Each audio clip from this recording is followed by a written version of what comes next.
Welcome to pro nation news. मैं हूं कमल सिंह।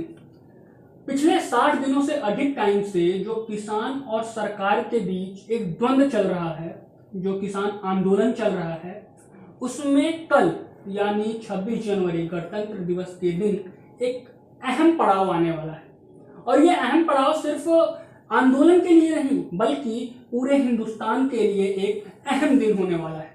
ये अहम दिन क्यों होने वाला है, इस पे भी चर्चा करेंगे और 24 से 26 जनवरी का जो इतिहास है उसको भी बताएंगे, किस तरीके से वो इतिहास बताता है ये किसान कितने आवश्यक हैं हमारे भारत के लिए।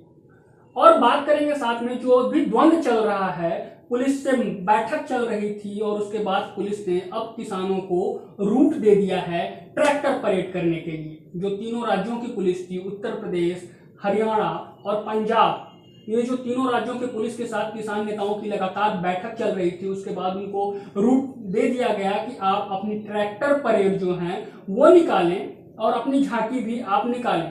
साथ में ये जो रास्ता दिया गया है, ये झांकियां निकलेंगी गाजीपुर बॉर्डर और सिंधु बॉर्डर जैसे जितने भी बॉर्डर्स पे किसान बैठे हैं वहां से दिल्ली के आउटर रिंग रोड पर ये परेड निकाली जाएगी। ये परेड आवश्यक क्यों है? दरअसल हमें इतिहास में जाने की जरूरत है। हमें जानने की जरूरत है कि स्वतंत्रता दिवस के बाद सबसे अहम दिन जो था वो दिन था हमारा संविधान लागू होने का, यानी 26 जनवरी हमारा गणतंत्र दिवस। इससे पहले 24 तारीख से लेकर 26 तारीख तक क्या क्या प्रक्रियाएं चली। 24 जनवरी को पहली बार हिंदुस्तान के लिए राष्ट्रपति का चुनाव हुआ। डॉक्टर राजेंद्र प्रसाद भारत के पहले राष्ट्रपति बने। आपको जानकर हैरानी होगी कि राष्ट्रपति बनने से पहले डॉक्टर राजेंद्र प्रसाद जी नेहरू की पहली कैबिनेट में कृषि मंत्री हुआ करते थे और कृषि मंत्री होते हुए उन्होंने किसानों की जो बातें कही, जो किसानों को लेकर उनकी चिंता थी, वो जग जाहिर की। 26 जनवरी 1950 को पहली बार देश की आवाम के लिए राष्ट्रपति का संबोधन हुआ। दरअसल आजकल ये संबोधन पूर्व संध्या पर हो जाता है, लेकिन उस दौरान में ये संबोधन, ये भाषण 26 जनवरी के दिन ही हुआ था। अपने भाषण में तमाम बातों के साथ साथ माननीय राष्ट्रपति, पहले राष्ट्रपति जो थे, उन्होंने किसानों को अहम रखा और कहा कि हमें किसानों के लिए, आवाम के लिए, देश के लिए काम करना है। इन सब के बीच में एक दौर चला, राजपथ पे झांकियां निकलती है हर राज्यों की, लेकिन 70 और 72 सालों में ये पहली बार होगा कि हिंदुस्तान की आवाम दो झांकियां देखेगी। कहते हैं जय जवान जय किसान। जवानों की झांकी राजपथ पे, साथ में कई राज्यों की, तमाम जो राज्य हैं भारत के, उनकी एक सांस्कृतिक झांकी जो निकलती है राजपथ पे, जहां पे प्रधानमंत्री, राष्ट्रपति और तमाम बड़े लोग जो राजपथ पे, राजभवन पे बैठे हुए होते हैं, उनके समक्ष निकाली जाती है, जो कि दिखाती है कि हमारी जो धरती है, हमारा जो देश है, वो तमाम संस्कृतियों को समेटे हुए है और उन संस्कृतियों को दिखाती हैं वो झांकियां। लेकिन ये अहम इसलिए है कि हिंदुस्तान के 72 सालों में 1950 से लेके आज तक पहली बार ऐसा होगा जब हिंदुस्तान में दो झांकियां निकलेंगी। एक झांकी निकलेगी राजपथ पे तो दूसरी झांकी निकलेगी जनपथ पे।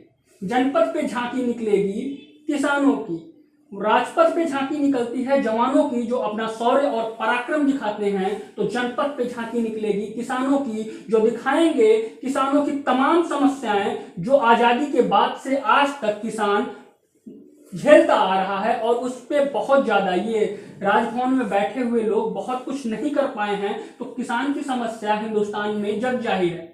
साथ ही में ये झांकियां ये दिखाने की भी कोशिश करेंगी कि हमारे देश में, भारत में एक संविधान है, एक डेमोक्रेसी है, जहां हर व्यक्ति को अभिव्यक्ति की आजादी है कि वो अपनी बात एक शांतिपूर्ण तरीके से रख सकता है, जो कि किसान पहली बार 72 सालों में किसान रैली, जो ट्रैक्टर रैली है, उस पर निकालेंगे। इन ट्रैक्टर रैलियों में क्या क्या हो सकता है आपको बता दें कि 12,000 के आसपास ट्रैक्टरों का अंदाजा लगाया जा रहा है कि 12,000 से अधिक ट्रैक्टर होंगे जिसपे ये परेड निकलेगी। उस पे किसान बात करेंगे, किसान की समस्याओं की बात करेंगे, किसान आत्महत्या क्या क्यों करता है उस पे बात करेंगे, किसान के साथ किन किन परिस्थितियों में क्या क्या दिक्कतें आती हैं और सरकार किन तरीके से उनको अनदेखा करती है, ये सारी चीजों को ट्रैक्टर पे किसान लेके निकलेंगे। साथ में वो बताएंगे कि पंजाब में किसानों का योगदान, पंजाब में किसानों का बलिदान, आजादी में पंजाब के किसानों का और पंजाब के लोगों का क्या बलिदान रहा है, छत्तीसगढ़ को धान का कटोरा क्यों कहा जाता है। ऐसे तमाम चीज, हर स्टेट की अपनी एक जो अलग पहचान है इन ट्रैक्टर रैलियों में, वो सब कुछ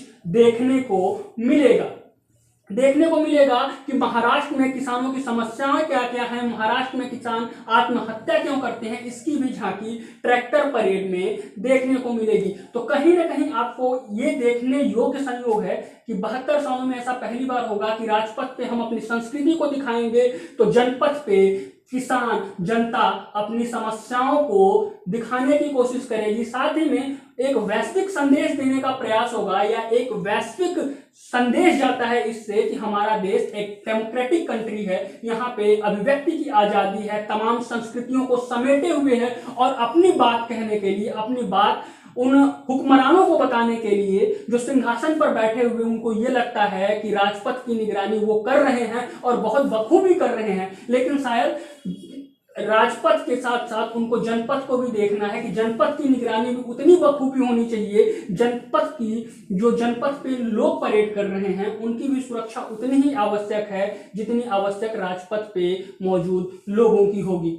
इन तमाम संयोगों के बीच में कहीं ना कहीं एक अतुल्य संयोग बना है ये कि हमारा देश एक डेमोक्रेटिक कंट्री है। और ये झांकियां हम अपने प्रो नेशन न्यूज पे आपको दोनों झांकियां, परेड की भी कोशिश करेंगे कि हम परेड में जाएं, राजपथ पे अगर पॉसिबल हो पाया तो राजपथ की झांकी भी हम आपको दिखाएंगे कि किस तरीके से सांस्कृतिक, पूरे हिंदुस्तान की जो संस्कृति को समेट के एक झांकी निकलती है राजपथ पे, वो दिखाने का प्रयास करेंगे। लेकिन उससे ज्यादा जरूरी जनपथ पे निकलने वाली ट्रैक्टर परेड, जनपथ पे निकलने वाली ट्रैक्टर परेड, इसलिए कि हमारा देश कृषि प्रधान देश है, और एक कृषि प्रधान देश में यदि किसान 70 दिनों 60 दिनों से सड़क पे खुले आसमान के नीचे बैठा हुआ है, अपनी बात कहने का प्रयास कर रहा है, तो उसकी बात क्या क्या है या फिर वो क्या क्या चाहता है, वो चीजें दिखाना भी जरूरी है। और जरूरी ये भी है कि किसानों की समस्याएं भी आप तक पहुंचे, और ये भी जरूरी है कि आप देखें कि हमारी कंट्री में किस तरीके से अभिव्यक्ति की आजादी है, कि आप अपने शांतिपूर्ण तरीके से नियमों का पालन करते हुए अपनी बातों को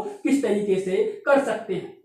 आप बने रहिए प्रो नेशन न्यूज के साथ, हमारे चैनल को सब्सक्राइब कर लीजिए, बेल आइकन को क्लिक करना ना भूलिए, ताकि ये जो तमाम अपडेट हैं हम आप तक सबसे पहले पहुंचा सकें।